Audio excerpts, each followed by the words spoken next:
welcome back everyone after an absolute banger game 1.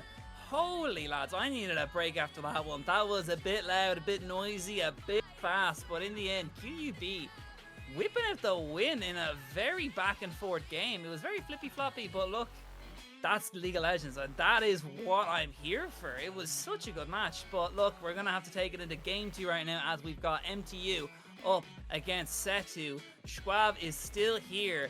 And I mean, it's going to be our final game today. Hopefully it lives up to the game that just happened there, because if so, it's going to be an absolute banger. Schwab, what are we thinking? Yeah, a real wild game to kick this off tonight, and hopefully just as wild to finish. What happened to UCC against QUB is that they got sent down to 4 wins and 3 losses, and that's where we find both of our teams here, MTU and SETU Ice. Admins have been saying that 4 wins, 4 losses out of with 2 games left is a dangerous place to be, and the loser of this game will be in that said space. So it is vital for both of these teams for playoff contention. That's right, real playoff contention, to win this game here today. And so it is imperative that both teams have their A game brought tonight, as we do see the draft getting underway. Jinx getting banned away there, a really strong pick.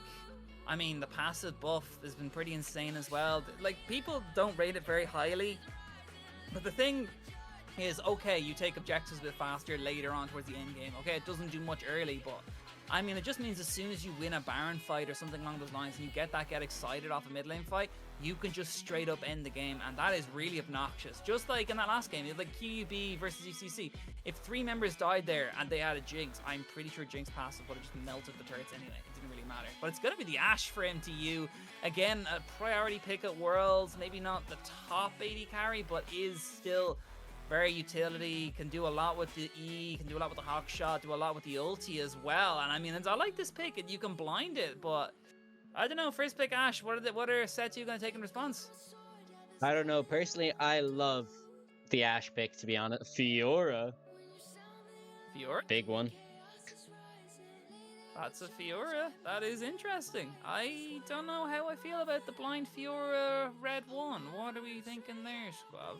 I'm thinking that it's going to get a bit dangerous here. Fiora straight. If we thought the Ashe on B1 was weird, then the Fiora on R1 is very, very strange. Earthshaker probably primarily MTU's mid laner, but very, very experienced in the top lane as his main role.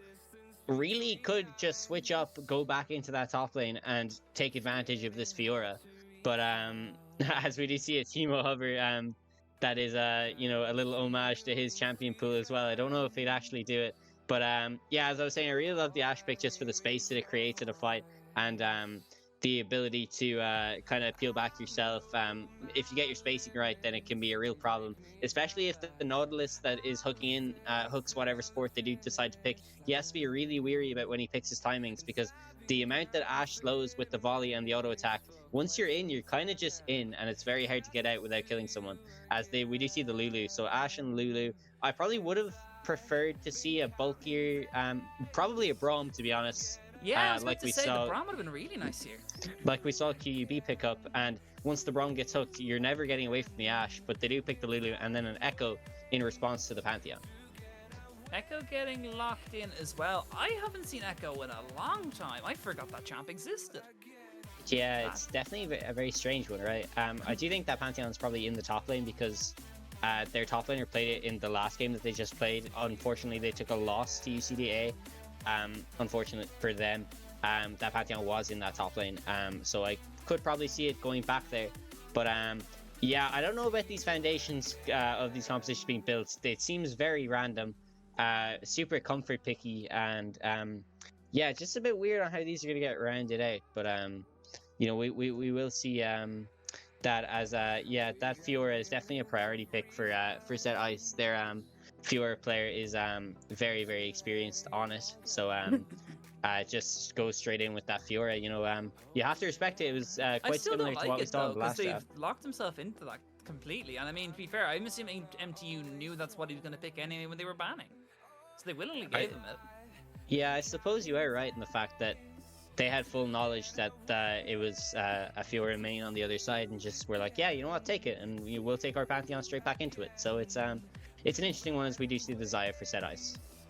Liking the Xayah.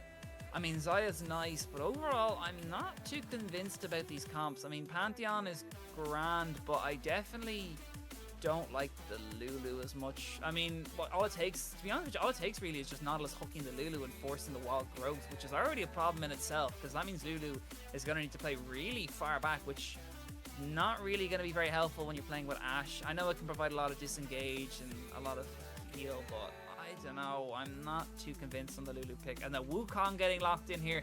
This comp is only getting weirder for MTU, and that's what they need AP really badly. Yeah, they banned the Ziggs themselves, and that's what they played in the last game. We saw Paddy do 60,000 damage in a 42-minute game and not be able to close it out, as he might opt for the Xerath if it is him going to the mid lane. Again, he could very well switch it up and try and abuse this Fiora, but yeah, it is a Xerath there for a rather wild composition for MTU. And I mean, speaking of wild, look at SETU's comp. They've got an Echo, Fiora, and an Ahri in the mid lane. There is not much synergy going on in there. Maybe a bit of pick potential, but I mean, you got Fiora to split push. Their team fighting isn't necessarily the best, but I mean, MTU, they have a good team fight. I mean, I know Xerath is again a wild card a bit as well, but about the Xerath, I guess they do have a lot of team fight potential, but then again, they have Pantheon. Both these comps are trying to do two completely different things. Well, I guess two of the same thing, but they're both trying to get pick, and they're also trying to team fight. I don't know, it's a bit messy. What do you think, Squav? I think you honestly get away with the SETU composition if Echo isn't there and is something like a Maokai or something. Where, it's kind of all signs go if it wasn't Maokai. But the Echo is a bit weird where they have a super weak top side early. And I mean, Echo is like, Wukong really wants to fight early on because of that passive. So if MTU's bot lane gets prio with the Ashe and the Wukong just walks into the bot side jungle to fight the Echo, there isn't going to be much he can do. And his bot side doesn't really make up for the damage discrepancy that he would give out in the jungle. So I think if MTU are able to exploit this SETU Ice comp early on, then they might be in for some big winnings. But that's just sees the power of the Ashe. But you know, we can't forget the Nautilus is also quite the valuable thing. It's just a very weird one to call, Oisin, isn't it? It is. There's too many variables. I mean, Xerath into Echo. Actually, it's Echo jungle as well. Oh, I don't know. See, if that was Echo mid, I wouldn't even have argued as much. They could chuck the Maokai on, have an Echo mid. Okay, then you'd have a comfort mid laner, but you'd still be playing meta jungle. But the Echo jungle, I mean, is he going to go tank? Is he going to go AP? I mean, they have Ahri for a bit of AP, but they also need maybe more in the front line. And at that point, why even lock the Xayah if you don't have too much front line for it?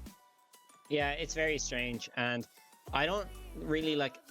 You know, with the Wukong, it's kind of cut and dry. Like, you can gank Pantheon, who has ganks it up. You can gank the Ashe, who has ganks it up, or counter gank that as well.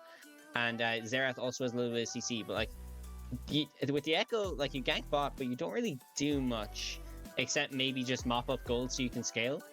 Whereas, like, the Wukong can do stuff by itself because it has, like, a good amount of early game damage. The Echo just seems super out of place here when you could have picked, you know, like, as I was saying, the Maokai, but also, like, something like 80 damage, like a Nocturne or something, when you have that Ahri mid lane, or something Nocturne tank would like have a been Sejuani really good, actually. Yeah, that's for that full dive, right? But you go with the Echo, and you're kind of just, you know, kneecapping your own composition like very early on. It's a strange one, but I'm excited to see how it plays out all the same.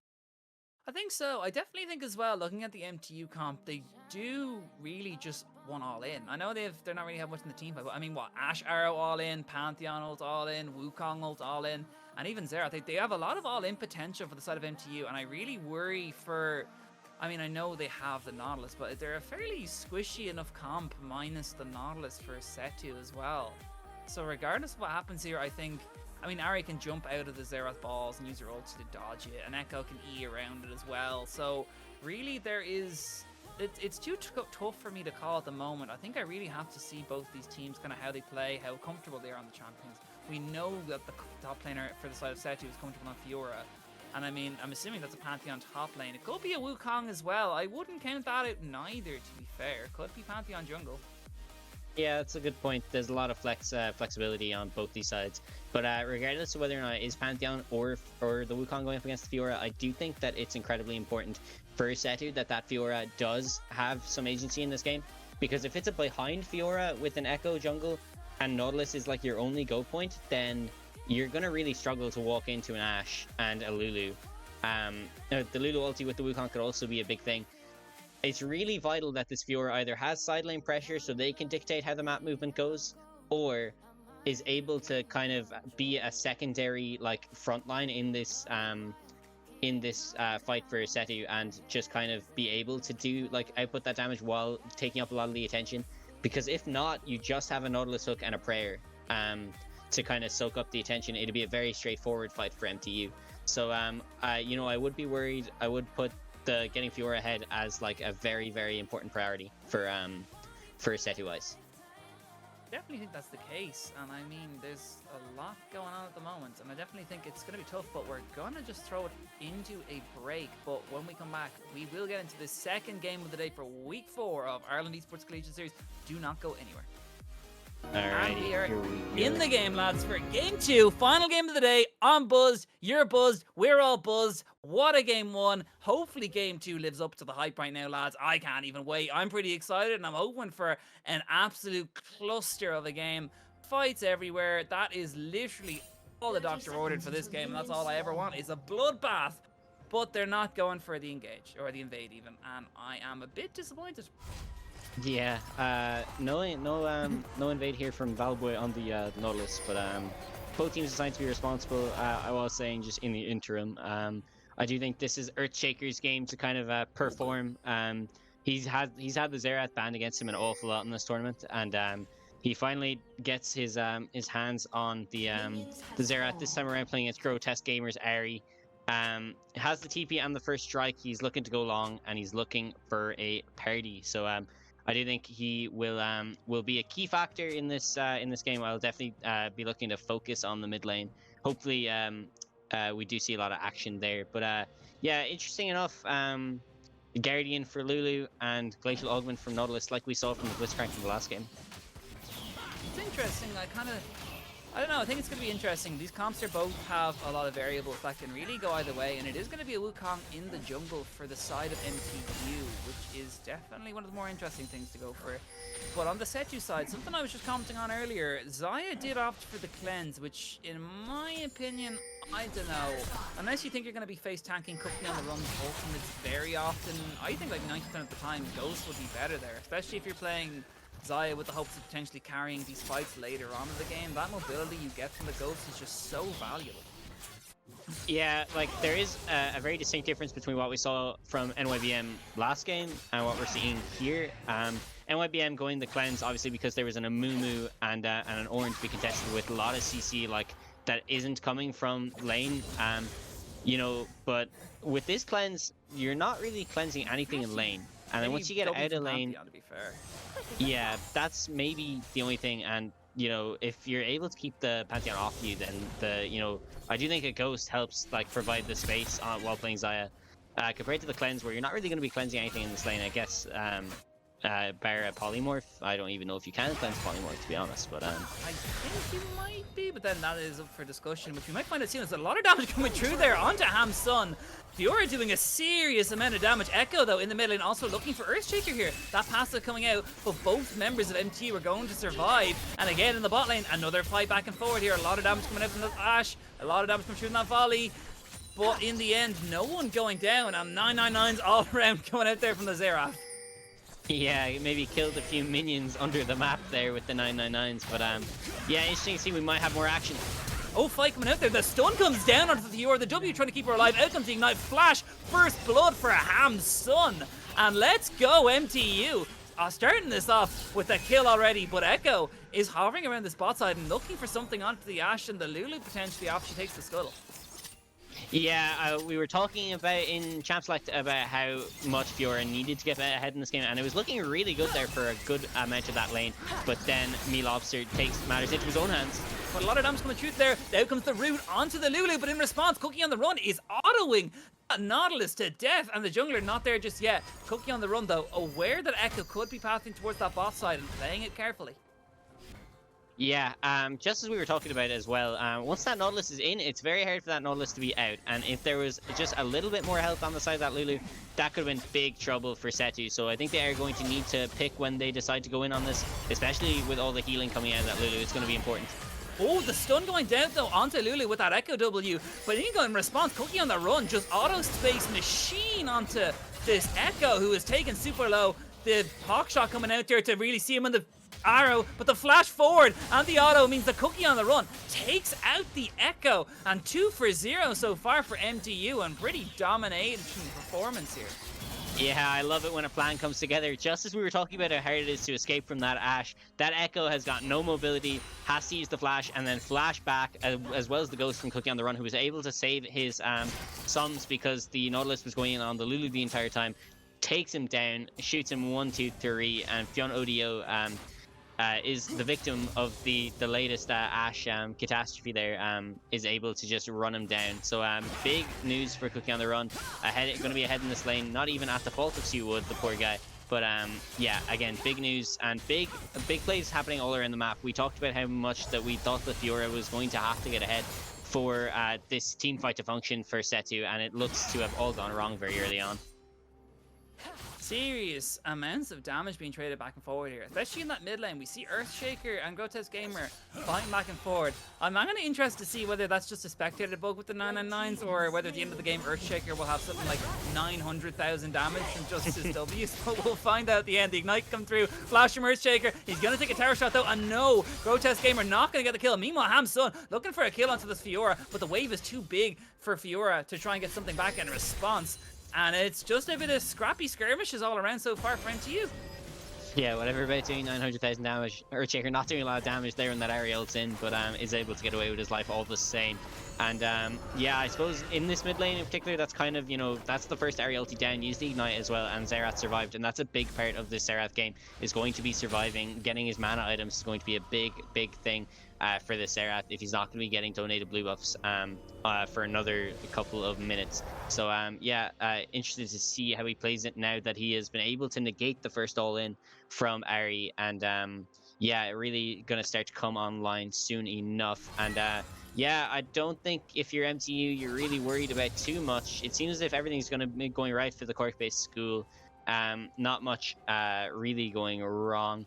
Maybe bar a couple summoners in the bot lane, but you know, when you're you know, this much gold up this early on, you're not really going to be too worried about the summoner spells. You can just wait for them to come back up, and you know what, they're going to be really happy with this game state. I agree, and something as well that is a bit, I guess, tougher for the Xayah is he did opt for the Boots of Swiftness first, just to make sure the Ashe slows didn't do excess bits. He's really going to put him behind though, considering the build. We do see in the top lane there, bits coming out, but it doesn't matter as the fight breaks out. Exhaust comes through, the movement someone effects from those Boots of Swiftness paying dividends there for the Xayah. But regardless, I think with those Boots of Swiftness, you're not getting any actual physical stats, and you are facing an Ashe who currently has a Noon Quiver, doesn't even need the Bootashi at the moment, as she's just absolutely damaging to bits. Xayah at the moment now currently getting poked out of lane, and this is just not looking too good so far for the side of SETU. Yeah, I could see this Ashe becoming a big proponent of many team comps here in Ireland Collegiate as this this tournament progresses, because you can just see what it provides you. The slows, you know, you're forcing Shoewood, whether it's the correct decision or not, he's decided to go for Boots of Swiftness. So yeah, interested to see how that does end up playing out, because I would say in most situations that's probably not the way to go. And you know, he is able to use the cleanse there for the exhaust. That is, you know, something he gets out of it and then able to run away. But his support not so lucky there, and another kill going over to Cookie on the run. He's going to be a bit of a monster in this game, I suspect. Seems like Cookie on the run will be doing bits, and I think it's only going to get worse as he does hit level 6, which means that Ashe arrow is online and can possibly do a fair bit of damage, especially with those pick potential that they provide, especially with the engage potential, with the fact that Neil Obscure is about to hit 6 himself, and having an Amumu ulti after an Ashe arrow is probably not what the unsuspecting members of SETU are going to expect towards this mid game. Yeah. Oh, here comes the grand challenge. Oh, no. Just able to get it a little bit. I suppose Echo Frets doesn't have any data on where the jungler of MTU is, so just decides that that one's not worth it, as we see another roll in. Nice stun coming out there from Earthshaker, dodging the ball. Ignite coming out there, just goes to the gamer, think he has the damage, throwing some to the forward. Orb not available just yet. It comes out again, but it doesn't matter because Earthshaker's still alive. Taking a tower shot. He's taking an extra one. He might go down there. No, he does not, and he's out safely. Grotesque Gamer making me eat my words here just when we thought that it was going to be the Earthshaker party, but we might see more action here in the top lane.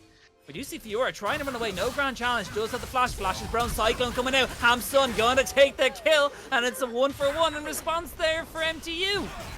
Yeah, we were talking about how important this Fiora was going to be if these team fights were going to be successful for SETU Black Ice. And just as we see Grotesque Gamer pick up, you know, a beacon of light in an otherwise fairly dull game for SETU Ice, Echo Frets is going to miss 2 waves and gets killed by Hamsun here. Hamsun looking very strong on this Pantheon now. Got all the help that he needed from Me Lobster. That is twice now, but we might see more action in the bot lane. Echo looking for a cookie on the run, maybe to get the shutdown over. A lot of damage coming down though onto Fiona Dio, trying to flash out of the Bellstorm. Nothing comes out. Wall growth, maybe not needed actually there, but it's going to go anyway. Enchant Crystal Arrow going to connect. No one around, and he's 2v3ing so far. And I mean, as SETU are on the run here, they can't really do anything. This really did not go the way they expected. Yeah, some lovely movement there from Cookie on the run. Doesn't straight run back to his tower because he knows that there's feathers there. Instead opts to wait for the Xayah ulti to be used to try and finish off that's done before he uses his flash, and then picks up the wild growth. Maybe a bit premature, maybe it wasn't needed all that much, but better to be safe than sorry in these kind of situations when you're 3v2ing. And they look to turn it, but John Odio and his side are able to get out alive. So no harm, no foul in the bot lane, but still looks good for MTU. At the moment though, a bit of damage coming through there, and it looks like the Nautilus is running for his life. Xayah is finally coming to the lane there, but wow, that's a lot of chunk damage coming out there from Cookie on the run, and he is really laying down the law here with this extra 20 CS and 2 kills. It's gonna only get harder as it gets longer as well, as Ash Arrows kind of just means certain death later on with these kills. Yeah, and we just saw Valboy tick 6 there, which means that this Nautilus is an entire level behind his counterparts on the side of MTU. So interesting to note that there wasn't a Nautilus ult available for any of these all into the bot lane, so it might look to get better here on the side of SETU Black Ice. But we see the artillery coming in from Earthshaker there, just trying to put down some damage, but he might get picked. You see the charm connect on Earthshaker, half HP, but I don't think Grotesque Gamer was going to get it knowing that Me Lobster was hovering around that bot side at the moment, because he did take the dragon. And we do also see he is on the wolves right now. He might bump into Flun ODO in a second here, as it's a bit scary with the flash forward blown there from Earthshaker. Xayah is super low. They're looking for the kill on Earthshaker. In he goes again. This is another try. No, the stun connects. Out comes the kill. Earthshaker, you outplay machine. Yeah, that is a huge outplay there on the side of the Xerath. Talk about getting online. He's going to be very much online now all of a sudden, as he does pick off the Ahri there. Ahri going under tower. Just has all the confidence in the world, but it does not pay off. And the W route not going to connect, but they still want the kill. Can he take out the Fiora before he goes? Grand Challenge coming out. Dollar Dam's coming through. Can he get this Fiora? No, he cannot. And down goes Hamsun. I thought that was very dangerous from Fiona Dio and Echo Frets to decide to go for that play, and it could have gotten pretty bad there pretty quickly had Hamsun been able to hit either of his empowered Qs, but both of them go wide. Some very precise movement on the side of Fiora there, and you know, if they needle a way back in, we've been talking about how important this Fiora is going to have to be for SETU Black Ice, and does pick up a kill there, a shutdown as well onto Hamsun. So yeah, important for Echo Frets, and no TP either on the side of Pantheon. Recall stopped there, and Xayah stopped a recall as well after the Ash Arrow hit the Nautilus, just, you know, out of the panic button there, and maybe that was a bit of a misplay. Now she got spotted on the hawk shot. Cookie on the run, going to try and stop it, but no, the W did not stop the recall there. Yeah, I think that's a bigger play than, you know, any player in the spot lane actually realizes, because, you know, that's an entire wave now that Xayah is going to miss, and a cannon wave at that. And Valboy, if he had completed his back, would have gone further down behind on XP, as we do see him just tick 7 there as Menspeed ticks 8. But yeah, just pretty bad for Shoewood there to miss a wave that big. Cannon wave at that, you know, you can't be missing those. Had to complete that recall at that time, regardless of whether or not the support was going with her. And yeah, not good there for the Xayah. Charm going to connect in the Earthshaker. A series of minute damage coming out here, but Me Lobster is in the back line. He's looking for something with that Cyclone, but Grotesque Gamer predicting he was going to go in there and running out before he went in. Yeah, the only thing that Earthshaker is going to hit there is the 9,999 health minions under the map. as we do see maybe another fight in the jungle. Yeah, Me Lobster getting super low at the moment here. He's trying to run away. Gets charmed, though, unfortunately, and Fiona ODO maybe looking for something back. The flash out means he is going to live for now. No one with any cross-map ultis, but Echo looking for something here as Me Lobster going to pop that Rift Herald. A bit greedy from him, and what was he doing? I'm going to be honest, I don't know if Me Lobster knew that that was a Rift Herald, but he spawned a Rift Herald, and he's going to pay for it. I did think that he was trying to place the ward over that wall there before he started to walk back and recall, but once you get locked into that animation, there's no way going back, and Grotesque Gamer takes full advantage there, popping both the flash and the ignite instantaneously as soon as they saw that spawn happen. So yeah, Me Lobster going to pay for the sins of his trinket key, and very unfortunate there, but yeah, they do get the Rift Herald charge though, so maybe not all doom and gloom for MTU. MTU still looking for something, but we do see the Echo currently sitting in Tri-Bush, maybe looking for something here as the Nautilus ulti knocking up the Ash. They're looking for something. W behind. She can't stay there. Stun not going down. Now it does. Lulu is stunned right now, and it looks like pretty rough, but we do see the artillery coming out from Earthshaker. Serious damage. Down goes Valboy. Bazaya is just alive for now, and that was really nicely done from MTU. Earthshaker rotating at just the right time to make sure his teammates survive that, and even picking up a kill onto Valboy in response, but he is going to get charmed. A lot of damage coming out. Ari going in. Grotesque Gamer doing serious numbers, but it did not kill him. Yeah, very close there in the mid lane. I was kind of curious as to why Shuwood was deciding to focus all the auto attacks onto the Lulu in the back as opposed to the Ashe that was getting all in. But either way, they walk out with a kill, and Me Lobster's here in the top lane.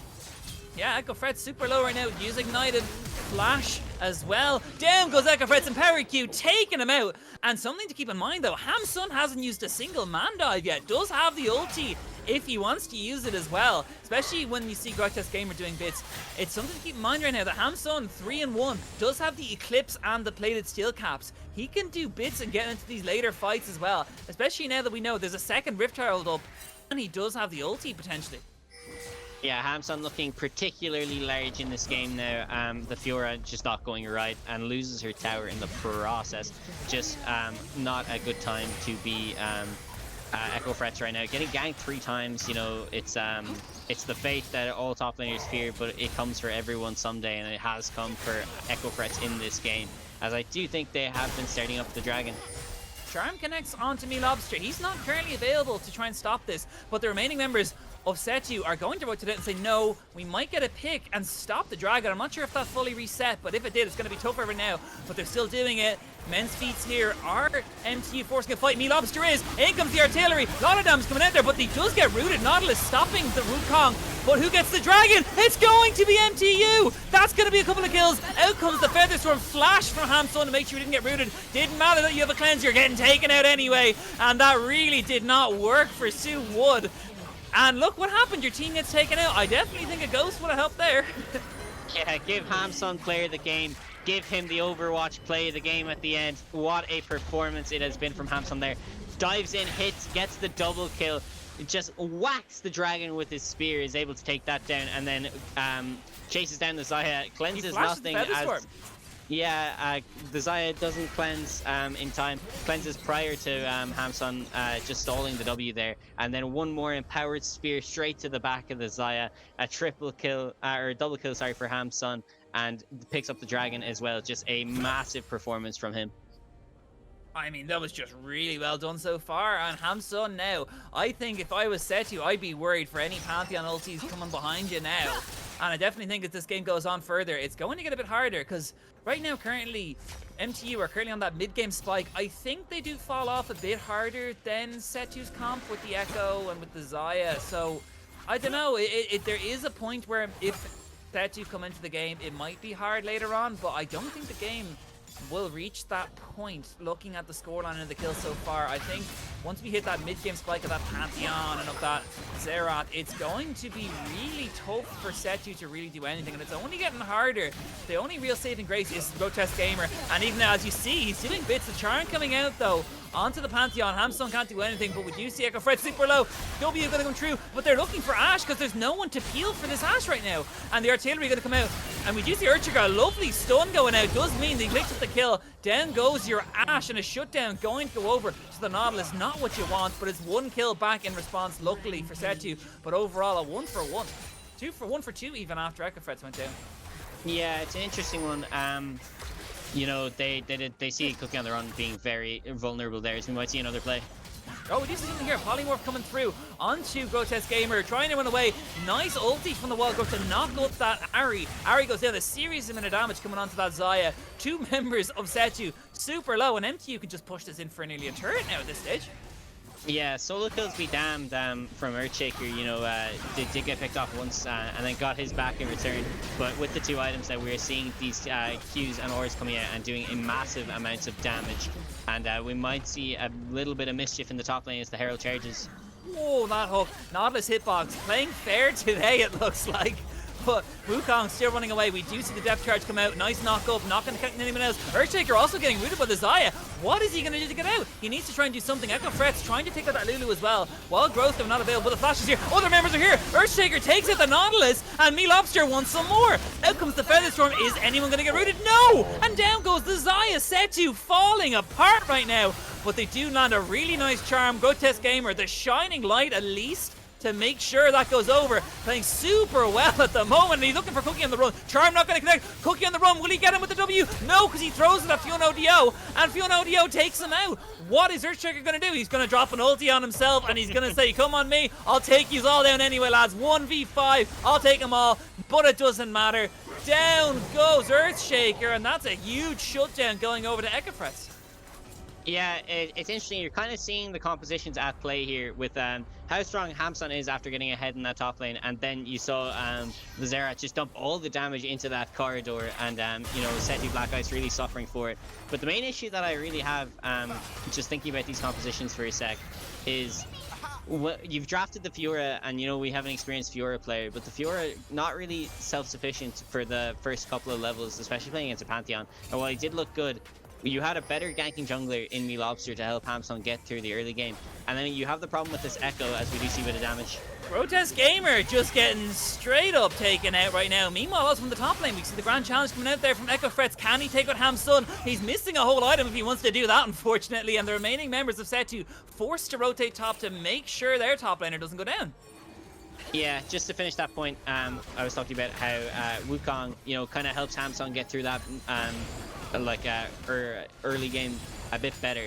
Compare that to the Echo, which kind of has to farm, not good at getting the laners through the laning phase, and then you pick the Fiora, which kind of needs that bit of assistance, and then you kind of see it all fall apart, where the Fiora is not able to get ahead because you have a better ganking jungler on the other side, and then because of this and not having any lane leads, Echo really suffers. So I just think it was the wrong pick, to be honest, and maybe it's something that SETU Black Ice can learn from, but it's not over yet. Yeah, Stun connects onto the Lulu there. It might have to force the wild growth. He does it himself, but they knocked 2 people in the progress, unfortunately. Fiona ODO and Valboy and Earthshaker dropping that ulti, taking out one. Cookie on the Run gets the other, and that's just 2 kills for MTU. And a Dragon. They're on soul point. They can probably turn this into a Baron as well, since the jungler's dead. And if I was SETU right now, Grotesque Gamer, they're the only one who can really do something right now. I mean, should have run away. Ash super fast right now after that Ghost and the move speed buff from the Soul as well. So I don't know. Yeah, Cookie on the Run maybe getting a little bit too focused on the kills and not focused on the game state. As I think Baron was kind of free there, and they're all getting a bit excited now. Yeah, I don't know what they're doing, Me Lobster. They kind of turned it a bit into let's get a few kills and move on, and they left it a bit late because now they're looking to force a Baron fight, which really they didn't even need to do if they took the Baron earlier. Yeah, just getting a bit kill happy, obviously popping the Ghost and wanting something for it, but not to worry. I think they can just reset, set up vision, and look to do this the proper way. But if I know anything about MTU, I don't think they're going to want to do a lot of things the proper way. So we might see a couple more skirmishes in this jungle, as we do see a TP from Earthshaker there behind them all, looking for a scrap in this topside jungle. He's looking for something at the moment, and he does land a stun onto the Nautilus there, and out comes Me Lobster. Ash Arrow coming down onto the Nautilus. Echo also forced to try and get out. Lovely wild growth to knock them up as well. Double kill coming out there from Me Lobster. He's playing super well at the moment, but it's all on Hamsun. Flashing Echo Frets. 1v2. Can he do something? Can he take out 1v3 now at this stage? And that's not fair when you're playing numbers. Yeah, I think Hamsun flashed into that Ari Charm just because he felt a bit bad for SETU Black Ice, but I think regardless of that, they can't set up for this Baron. I think they probably should set up for this Baron as soon as possible and get this game done, because you don't want to be hitting a point where the Pantheon isn't going to be as useful as he is right now, especially with that Fiora. Actually having picked up 4 kills in this game might be able to do something on the side lane. They kind of just want to get this. You want to get this one done. You don't want to be out of playoff contention this early, and this game is super important for those implications. So they're going to get the job done and going to secure this Baron.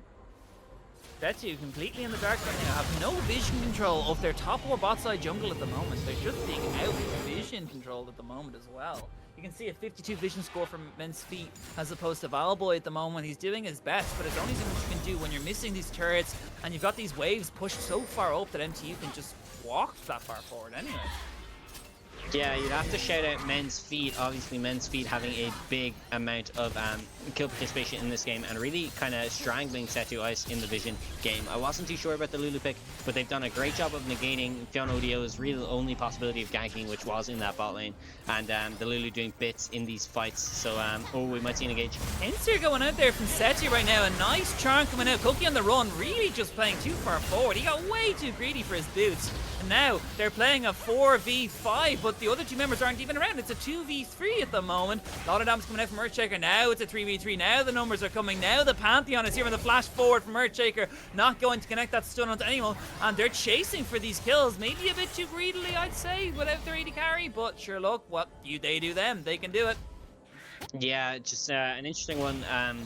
You know, we were talking about MTU and how much they want to fight, and they've just been looking for things all around the map. But, you know, I was praising Men's Feet, but there wasn't much he could do for his 80 carry there, as Cookie on the run, just playing a bit too far forward. And that's kind of what SETU Ice need to have a bit of hope left in this game, is to get these picks. And, you know, Echo 2 items now, you never really know in these kind of games. And if they're going to have any chance, and maybe contesting the soul, they're going to need these picks. Completely agree right now, but we do see MTU playing super aggressive, just wanting something here. They just want to get one pick, but Dragon's not even up for a minute 30. If they want to do this the right way, they can take it. But then again, you know, you don't really want to fight for the Chemtech Soul. It's not really a priority pick in pro play, and even here, I don't... Maybe it does help their comp a bit, considering, you know, they're going to be low health a bit during these fights, but regardless, I mean, it's not the most valuable Drake right now. I don't think they're going to be winning that Soul this game anyway. Yeah, we do see maybe a deep Fiora flank here. I think there might be a mid lane play brewing if he doesn't get spotted, as he is all the way behind them and really calling for something here, but he does look to just back off. I guess his team told him that it was a bad idea. But yeah, so they're going to go ahead and call that play off, as we do see some artillery coming out from this Xerath. Earthshaker absolutely terrorizing SETU Ice Black here. Yeah, that Rite of the Arcane, just doing serious bits to start these fights, end these fights. Pretty much do anything at the moment is just drop a Xerath ulti. We're losing, drop a Xerath ulti. We need a fight, drop a Xerath ulti. But meanwhile, Grotesque Gamer absolutely hitting every one of those charms so far. He's playing it so well, but they want the kill. Lobster goes hyper aggressive onto this, but we do see a serious amount of damage, but it doesn't matter because Earthshaker survived. Oh my god, that was so good. He's still alive. Lobster wants the Ari. Now Grotesque Gamer going golden. Can they get this kill? They don't have the Xerath ulti, but the Ash W going to take it out for maybe trade this for his own life. Does he in the end? Yes, he does. And maybe a bit aggressive again, but out comes the Feather Storm. Doesn't matter. And what are MTU doing right now? They're kind of throwing it a bit back and forward. Doesn't matter though, because Hamsun, 3 items strong. Blade of the Rune King as well. But Grand Challenge might be able to do something back in response. Can he stun him for a bit? Lulu has the Wild Growth. Very nicely timed as well. Taking a lot of minion aggro. Hamsun taking out Echo Frets. Man is a machine at the moment. And Valboy getting chunked the hell out as Echo just spawns. And I don't think Hamsun wants to take this. Yeah, about as dirty can be there. But you have to give it to Hamsun. He's damn good at that Pantheon, and is able to just clean up that fight, maybe make his teammates look a little bit better, because Earthshaker, I don't really know what he was doing. You know, Fiona ODO was about 4 milliseconds from killing him, unfortunately dies himself, and then he just walks up to hit the inhib, and you know what, he does get the inhib, or he didn't actually, so yeah, maybe a poor decision on his part, but Hamsun making him look a lot better in this game. Hamsun is absolutely MVPing this as well. His build's so mad as well. He's got a Spear of Shojin, he's got a Blade of the Rune King. That's not your lethality Pantheon, that's not your dad's Pantheon, that is the current Pantheon, as he does some insane damage! Where did Fiona ODO's health bar go? Yeah, I think Fionn O'Neill lost this game in Champ Select, but if he didn't, he's lost the game now, and he's not feeling well for it. This Echo Pick just hasn't worked out. I think it's been a key issue as to why this game went so wrong so early for SETU Black Ice, and I think they will need to recognize this because they have a big uphill battle in these playoffs. Earthshaker, though, might get taken out with the ground challenge, is going to be completed. He's trying to stay alive long enough, but it doesn't matter, and that's going to be a small victory back in response. But Cookie on the run right now, he's playing a bit forward. There's a lot of vision for SETU right behind their base right now, and I don't know, he's been playing a bit aggressive. I know he's got kills right now, but 4 deaths, 2 of them I'd say were more from him overextending than anything, really. Yeah, MTU really, you know, I think they have their own mechanical talent, but they are not on the same page nearly as much as I would like them to. You have 2 of them in the enemy base, while the other 2 are in their own base, and, you know, that could have been a recipe for disaster. It's just that SETU Black Ice lack the knowledge to know where the other players are. Nevertheless, they do pick up a kill on Earthshaker there in the side lane. I told Echo Frets had to be the problem, and Echo Frets is starting to be a bit of a problem. A bit of a thorn in the side of MTU, but he's going to need a lot more shutdowns if he's going to want to carry this game by himself. But, you know, it's always silver linings here. He's hit level 16, Grotesque Gamer's level 16, and they could do some damage in these fights. You see as well, Hamsun completed a full black cleaver there as well. He's currently sitting at 4 items, and if you thought he shredded Fionn O'Neill fast last time, imagine those 3 autos and this W with the black cleaver empowerment as well as each of those applies. He is going to shred every member of SETU. And if he gets taken out, he's got the Chemtech soul to keep him alive a bit longer. Yeah, that black cleaver shred is a deadly mistress, and there might be a little pick here on Cookie on the run. Cookie on the run though, dodged the charm, something that Earthshaker has not been able to do early on in this laning phase, which is at least better. But right now, yeah, MTU, they really haven't been very decisive. I know they've been looking for picks, but I mean, SETU have kind of been pretty good in the way they've been holding things back. They've been making sure to at least trade or try and get a kill back in response. But at the moment, as we can clearly see, 2 waves of supers, and I think finally MTU are getting a bit more decisive and saying, look, we're pulling the trigger on this Baron. Are you going to come, or are you going to let us take it? What are you going to do? And it looks like SETU aren't going to do anything about it. Yeah, I just think they're a little bit too far behind. The problem is going to be the Elder Dragon if the game goes this long. That is an objective that you have to contest if you don't want to lose the game, in my opinion. So it's going to be vital, but you never know. MTU lost their last game with quite a considerable dragon lead, so it'd be interesting to see. But yeah, just not looking great for SETU Black Ice now. They have to play, you know, 2 inhibs down and a 3rd one pushing against the Baron. It's going to be an issue. Earthshaker doing a lot of damage there to Echo Frets, but you do see Hamsun and Earthshaker doing their own thing there. We also see Me Lobster hovering around that mid lane. You prefer the bot lane to be around there, but they're not there just yet. It's currently a 3v5, and SETU just don't know it yet. Yeah, it's, you know, they're on the way. The cavalry is coming, and now they have a Baron wave, and they're going to be able to force down this dragon, as we do see the Xerath ulti coming out. The Ash arrow goes wide, but with Xerath still going to pop the ulti anyway, as a serious amount of damage does force them to run away regardless. That's going to be the 3rd and final inhibitor. All of those minions Baron empowered supers for everyone in the audience right now, and SETU are just getting demolished and having their base slowly destroyed right now. And here comes the first wave. In comes the second. What are SETU going to do? Can they even kill these minions? Yeah, just going to, you know, inhib up, inhib down straight away, and I don't know if they're going to be able to withstand this push. It's going to be exciting to see. I think Fionn O'Neill is going to have to catch a massive Fionn O'Neill gets stunned though, and he gets blown up immediately. Out comes his ulti. Cookie on the run, going to take that one. Next up, Echo Frets. What is Hamsun going to do? He's going to take him super low. A nice cyclone, a lot of damage. Nice feather storm as well, but it's a double kill coming out there for Cookie on the run. Down goes the Wukong. Triple kill from Cookie on the run. Quadra kill from Cookie on the run. Is this going to be the penta kill? I do not know. They're looking for something though. Are the members of MTU going to give him to him? Are they going to give him the penta? He's super low. Not yet. Arrow comes out. He's in the base. No penta for Cookie on the run, and that is going to be the game. Cookie on the run, instantly leaving that lobby. I would do the exact same thing. The poor guy not able to pick up his pentakill there, but all the same, they end up with a win, and with that, I think that is going to be huge for their playoff implications. And yeah, just a really important win there. SETU Black Ice going to struggle now with the matchups coming up ahead. 4-4 after, you know, with 2 games left is going to be difficult for them. But you never really know how it shakes out, and that's why, you know, you have to keep an eye on every single one of these games as they're all happening concurrently. Going into next week, it's going to be quite the bloodbath as playoff contention is on the line. Definitely think Grotesque Gamer was star player. That was both games where the losing team's mid laner was the star player from one. Actually, or was it the AD carry for the other one? But either way, I think regardless, Grotesque Gamer played that really well. I think his charms was really good as well.